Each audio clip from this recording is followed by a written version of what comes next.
Kalau gue mungkin sebutnya ada unclean spirit, oke? Dalam patung ada unclean spirit. Spirit apa itu?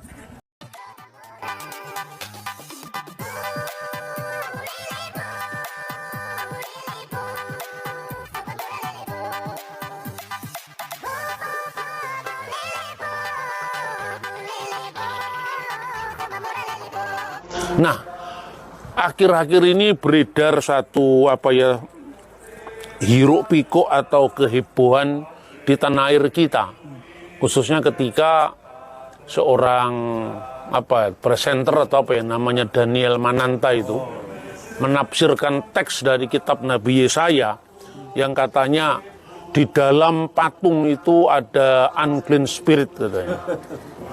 Ya, itu sebetulnya bukan suara dia. Karena beberapa tahun lalu Abdul Somad itu mengatakan bahwa dalam salib itu ada jin kafir. Konsep jin sendiri tidak ada dalam iman Kristen, ya kan? Konsep jin itu adalah konsep Islam. Di Kristen tidak ada konsep jin itu. Dan saya juga tidak mau memaksakan paradigma saya untuk menilai orang lain. Dalam Islam sendiri jin itu sukanya makan tulang. Lah di salib itu dipasang di gereja bersih sekali, nggak ada tulang, makan apa di sana dia? Kan nggak bisa hidup kan? Lah kalau kita buat guyonan teologis kan itu kan ya menarik sekali. Lalu jin itu kalau ke gereja pasti kelaparan karena di sana tidak ada tulang misalnya. Kan salib biasanya dipasang di tempat yang paling depan, yang bersih, dan biasanya memang orang-orang Kristen itu ya relatif lebih bersih lah daripada yang suka memojokkan kita itu, iya toh? Karena yang suka memojokkan sukanya tinggal di pojok-pojok yang biasanya kumuh kan. Tidak menjadi pusat. Kalau pusat itu mesti bersih itu. Nah, teks yang dibaca itu antara lain berasal dari kitab Nabi Yesaya pasal 40 ya.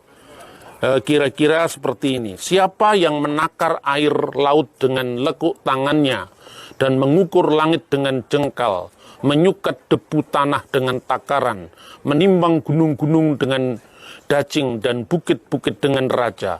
Siapa yang dapat mengatur roh Tuhan atau memberi petunjuk kepadanya sebagai penasihat? Jadi dengan siapa hendak kamu samakan Allah? Dengan apa dapat kamu anggap serupa dengan dia? Patungkah? Tukang besi menuangnya, dan pandai emas melapisinya dengan emas, membuat rantai-rantai perak untuknya.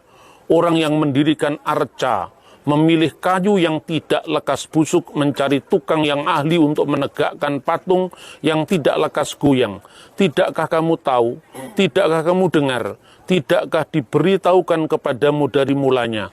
Tidakkah kamu mengerti dari sejak dasar bumi diletakkan dan seterusnya? Jadi ini konteksnya apa sebetulnya?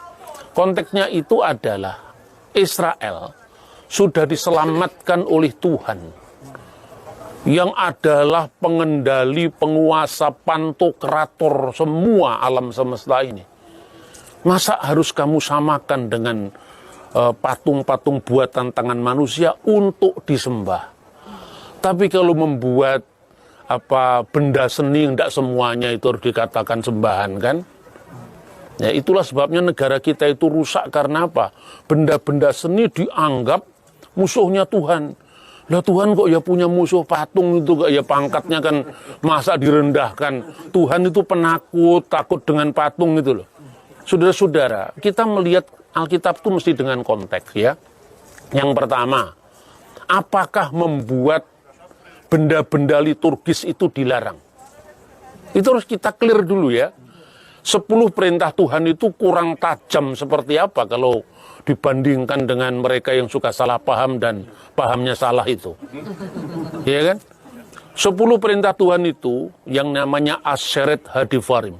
Itu diawali dengan deklarasi bahwa Tuhanlah yang telah menyelamatkan Israel dari tanah Mesir, dari tempat perbudakan. Maka kalau dalam dasasila Yahudi atau 10 perintah Allah Yahudi itu hukum pertama bukan jangan ada ilah lain, tidak. Hukum pertamanya itu adalah Anoki Adonai Eloheka Asher Hosetika Mi'aret Misrayim Mibet Avadim. Akulah Tuhan sembahanmu yang membawa engkau keluar dari tanah Mesir, dari tempat perbudakan. Makanya nanti kalau Bapak Ibu di Mesir, atau di sini juga banyak di Holy Land ini, nanti melihat 10 perintah Tuhan dalam bahasa Ibrani, biasanya huruf yang pertama di sebelah kanan itu anoki, itu akulah. Baru yang kedua, jangan ada ilah lain, lo yihye, leha dan seterusnya. Lo yihye leha, Elohim akhirim alpanai. Jangan ada ilah lain di hadapan hadiratku. Nah, kita memiliki 10 perintah Tuhan itu sebetulnya sama. Yahudi, Kristen, Samaria itu sama. Karena Tauratnya kan satu. Cuman sistematiknya bisa berbeda-beda. Yahudi lain lagi. Yahudi karena pendahuluannya dimasukkan jadi hukum pertama. Lalu hukum yang kedua, lo yihye leha tadi. Baru disusul dengan ungkapan jangan membuat patung. Lo ta'aseh leha, jangan membuat bagimu patung, ya, pesel patung, dan segala yang serupa. Dan segala yang serupa itu vekal temunah. Dan segala yang serupa. Serupa dengan apa? Yang pertama, Asher basim mayim mimeal. Segala yang berada di langit yang di atas. Contohnya apa? Orang Mesir dulu mengingat dewa matahari yang disebut Ra. Makanya muncul Ramses, ya, anak dewa matahari. Mertuanya Yusuf dinamakan Potifera. Ra itu matahari. Ya, jadi kalau mertuanya Yusuf namanya kira-kira Nugroho pasti bukan, karena nama Nugroho itu bukan nama Mesir. Kalau misalnya istrinya Yusuf namanya Juleha pasti bukan. Itu orang Sunda, anaknya Pak Marjai misalnya. Jadi membaca kitab itu mesti melihat konteks. Karena apa? Anda tidak akan mungkin menemui nama orang Jawa di abad 10 dengan nama Alexander atau Roy Martin. Tidak mungkin ada itu. Itu nama karena produk Eropa kan. Pasti nama-nama itu dilihat prasasti di abad itu. Misalnya nama orang Galigi. Sekarang kita udah lupa apa itu Galigi. Itu ada di prasasti Balitung. Galigi mawayang buat yang macarita bima yakumara kicaka mawayang ramayana misalnya. Simang muk mabanyol. Anda orang Jawa berapa, Mas Anom orang Jawa, Pak Roy orang Jawa. Tapi bahasa Jawa 1000 tahun yang lalu kita sudah sakit ingatan semua. Lu gitu pangkatmu mau ngeritik Alkitab itu apa? Iya toh? 1000 tahun yang lalu kita semua sudah sakit ingatan. Membaca Alkitab itu menyeberangi zaman, ruang, waktu, bahasa. Karena Anda kalau sombong-sombong sering mengkritisi Alkitab, ya boleh saja semua orang awam baca Alkitab. Tapi jangan rumongso biso, nanging biso rumongso. What is the meaning of biso rumongso? Terjemahkan sendiri, ya kan? Gitu loh. Jadi artinya apa? Kita membaca peristiwa 1000 tahun yang lalu pun, itu butuh pemahaman bahasa kuno. Apalagi peristiwa ribuan tahun, zamannya Musa, zamannya Daniel, zamannya Yesus, zamannya Yesaya, ayat yang kita baca tadi. Baik, jadi yang ada di langit yang di atas. Lalu yang kedua, V-Asher, yang Ba-Eret, dan yang ada di bumi, mitahat, bumi yang ada di bawah. Orang Mesir punya misalnya dewa sapi, ya. Itu konteksnya apa? Hathor. Hathor itu adalah bentuknya lembu. Nah, dia punya anak laki-laki namanya itu Happy atau Apis kalau bahasa Koptiknya. Itu yang mengikat bangsa Israel. Makanya ketika mereka sedang dalam keluaran dari tanah Mesir, Eksodus itu, Tuhan menghendaki jiwa mahardika, jiwa yang merdeka. Tapi paradigmanya tertinggal di Mesir. Karena itu di padang gurun, salah satu godaan bagi Israel itu adalah menyembah anak lembu emas. Anak lembu emas itu Apis. Apis itu anaknya yang namanya Hator. Ya, nanti ketika Israel terbelah menjadi dua, kerajaan utara berpusat di Samaria, sebelumnya di Tirsa, kerajaan selatan berpusat di Yerusalem. Mereka juga mengulangi hal yang sama, tapi lebih canggih. Karena pada saat itu Allah Israel itu disinkretiskan dengan Dewi Kesuburan Asyera. Sehingga bukan lagi patung anak lembu emas dalam Septuaginta itu adalah patung sapi betina. Itu terjadinya tidak pada saat keluaran. Sapi betina itu terjadinya pada saat Samaria. Peristiwa Samaria. Itu artinya apa? Jangan menyerupai dengan yang ada di bumi yang ada di bawah. Termasuk patung sapi betina atau patung anak sapi zaman keluaran. Lalu W. Asher dan yang Bamayim yang ada di dalam air, Mitahat La'aretz yang ada di bawah bumi. Misalnya orang Mesir punya dewa, itu dewa namanya Sobek atau dewa buaya.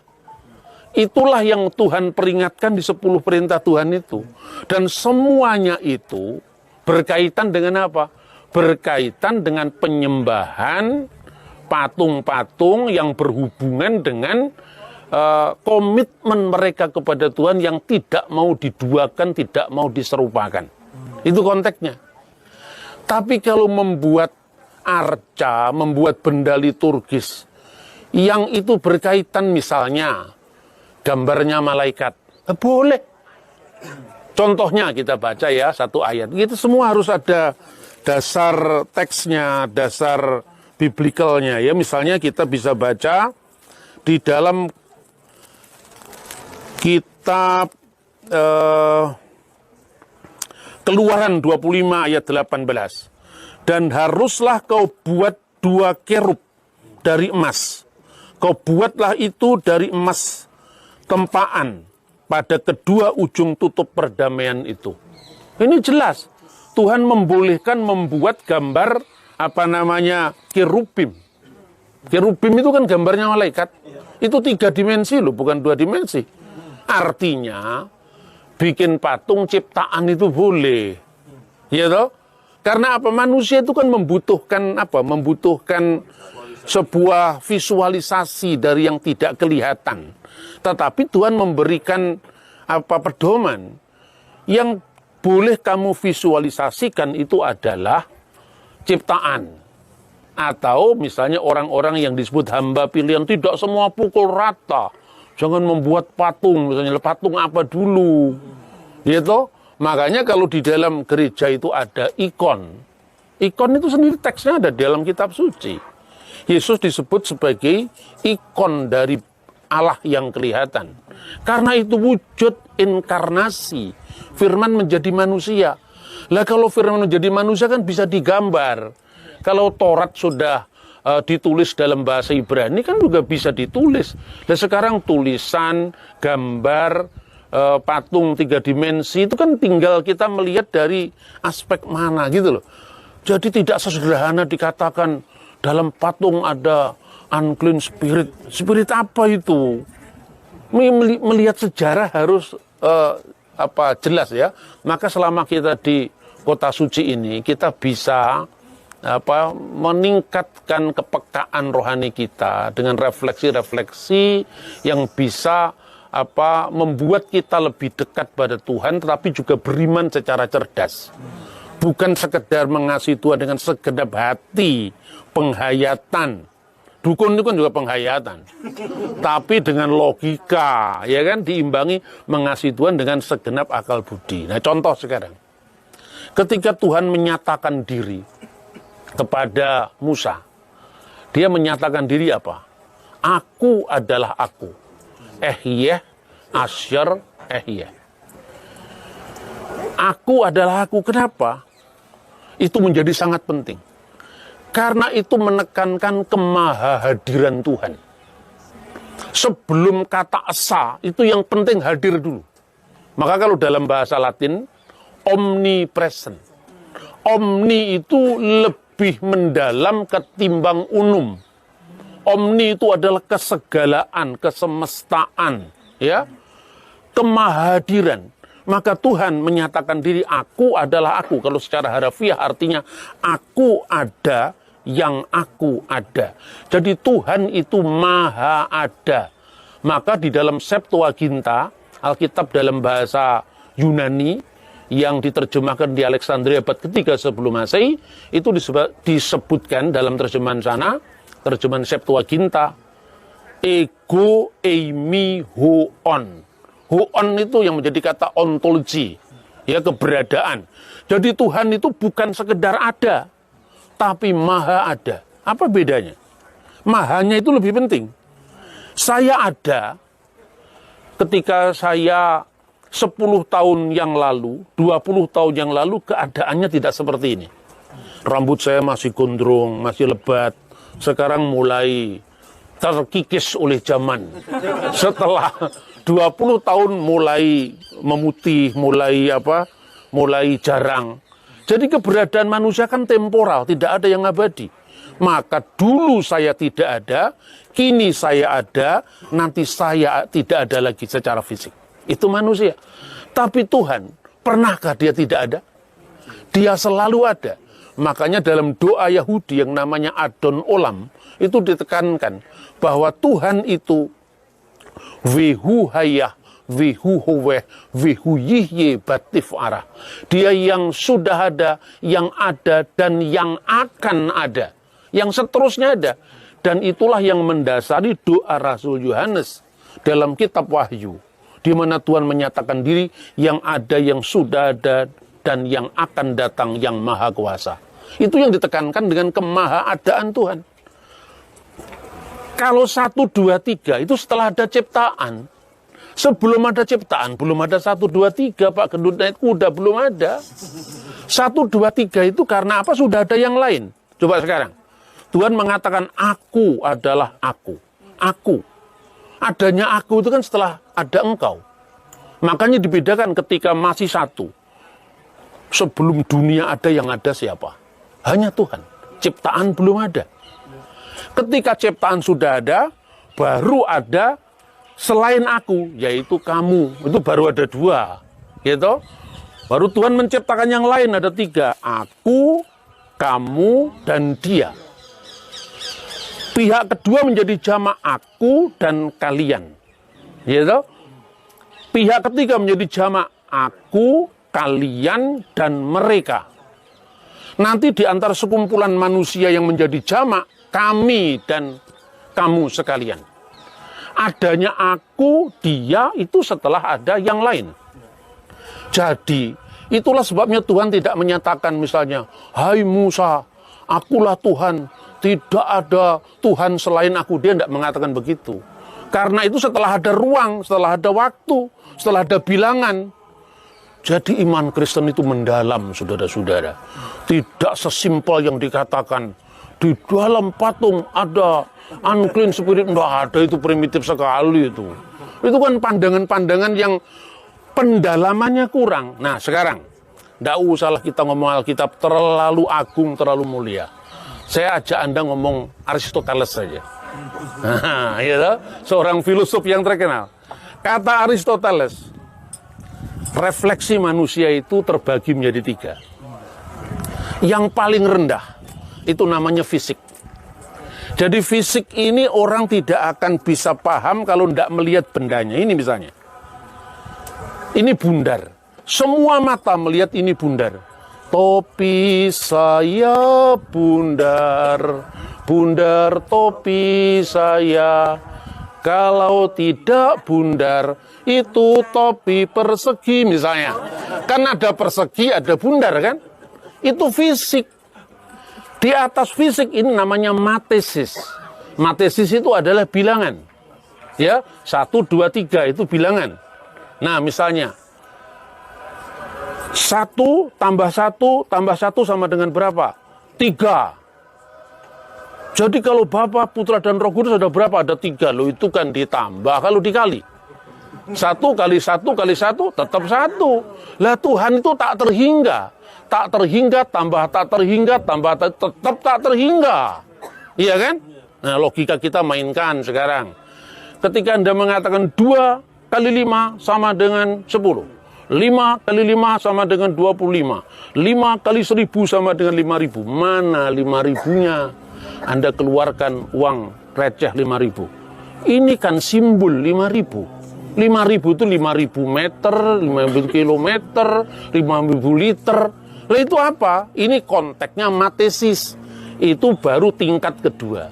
Tingkat yang tertinggi yang tidak bisa lagi dieja dengan kata. Hanya dialami dengan iman dan refleksi yang juga tinggi. Metafisika.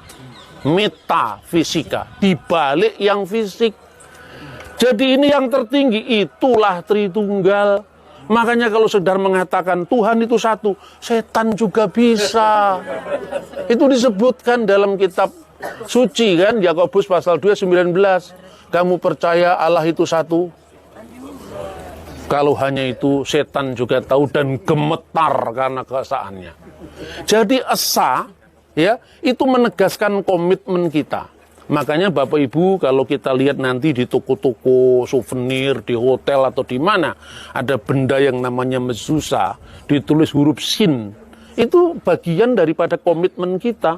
Shema Yisrael, Adonai Elohenu, Adonai Echad. Tuhan, sembahan kita, Tuhan itu esa, Tuhan itu satu. Karena sudah ada Israel, maka ada 1, 2, 3. Ada Israel, ada Moab, ada Bani Amon. Makanya Tuhan bagimu yang satu ini, yang lain-lain bukan. Itu komitmen. Makanya diingatkan, pasang di pintu rumahmu mezuzah. Setiap kali kamu matamu mau ke kanan ke kiri, mau ingin kepada Baal, mau ingin kepada Asyera, ingat Adonai Elohenu, Adonai Echad. Jadi adanya esa itu komitmen setelah ada umat, setelah ada ciptaan. Tapi ketika dunia ini dalam kelanggengan yang belum ada ruang, belum ada waktu, esa itu untuk apa? Tidak ada yang lain, ya kan? Makanya itu jelas kan yang dikatakan esa itu bagian dari komitmen kita kepada Tuhan. Makanya ada Shema Yisrael, Adonai Elohenu, Adonai Echad. Itu artinya komitmen kita bahwa kita hanya memiliki satu Tuhan dan tidak ada yang lain. Karena itu ada tingkat monoteisme, yaitu 3 tingkat. Monoteisme setan yang satu, monoteisme 1, 2, 3 tadi, itu monoteisme tingkat demit itu. Monoteisme tingkat lelembut itu satu. Kedua, monoteisme Abraham. Dia diutus pergi sekalipun dia belum tahu dia berangkat. Dia menjadi Abhama Amin, bapak orang beriman. Abhama Aminim, ya Abul Mukminin, bapak orang beriman. Lalu yang ketiga adalah monoteisme Tritunggal Maha Kudus. Itu monoteisme yang tertinggi karena tidak lagi bicara tentang ruang, waktu, bilangan. Maka dikatakan nu'min bi ilahin wahid. Aku percaya kepada satu Tuhan, satu junjungan agung, satu Adonai, satu kurios, yaitu Yesus Kristus. Putra Allah yang tunggal. Ingat, jangan dianggap anak beranak ini. Putra Allah yang tunggal, monogenes theos, yang lahir dari Bapa. Mana ada orang lahir dari Bapa? Semua lahir dari Mama. Berarti ini bukan kelahiran fisik. Berarti benar Roma Irama ketika mengatakan Tuhan tidak beranak dan tidak diperanakkan. Maka jangan GR. Kristen juga tidak percaya gagasan seprimitif itu. Karena apa? Lahir dari Bapa masih ada sambungannya. Sebelum segala abad. Artinya sebelum ada ruang, sebelum ada waktu, sebelum ada hitungan, sebelum ada engkau karena hanya ada aku. Maka Tuhan aku adalah aku. Nah, kiranya berkat dari Tanah Suci secara khusus di depan gereja Sabda Bahagia. Gereja di mana Kristus mengajarkan 8 sabda bahagia, tapi juga dengan doa Bapa kami. Diajarkan di 2 tempat, satunya di tempat ini, satunya nanti kita lihat ketika kita mengunjungi Yerusalem. Kiranya berkat dari Tanah Suci itu selalu menyertai kita, membawa kita ke dalam pemahaman yang lebih baik, Iman yang tidak sekedar menghayati, tetapi juga memikirkan. Beriman dengan hati, dengan kekuatan, dan dengan akal budi. Tuhan memberkati kita. Amin.